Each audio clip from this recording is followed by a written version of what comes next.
Mani ikkita o'g'lim bor. Katta o'g'lim o'smir yoshda. Men uni porno filmlar, uyatsiz filmlar ko'rayotganini sezib qoldim. Mani turmush o'rtog'im o'tib ketganlar 3 yil oldin. Men qanaqa qilib bolamni bu yo'ldan qaytarsam bo'ladi? Ona sifatida u bilan bu temada gaplashsam bo'ladimi? Kim yordam beradi menga? Siz o'g'lingiz uchun ham otasiz, ham onasiz. Siz uyalmasdan bor temada yuzingizga pardani olib tashlab turib gaplashishingiz kerak. Ya'ni bu pornografiya, ya'ni uyatsiz kinolar zararligini tushuntirishingiz kerak. Hozirdan tushuntirib bormasangiz farzandingizga bu kinoni ko'radi, ya'ni sun'iy ereksiya bo'ladi, ya'ni olati ereksiya bo'lgandan keyin bu yerda yoshlikdan zastoyniy prostatit boshlanadi.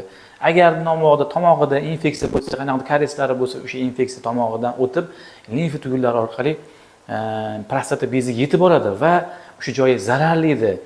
Jinsiy yaqinlik bo'lmagandan keyin bu yoshga jinsiy yaqinlik qilish hali vohli va bola vohli yetilish boshlaydi, gormonlari buziladi, keyin borgan sari ongi buziladi. Bu narsa keyin yoshlikdan prostatitga, uretritga olib kelishi mumkin. Shuning uchun mana shu temada agar to'liq gaplasha olsangiz va sekin ohistalik bilan tushuntira olsangiz tushuntiring.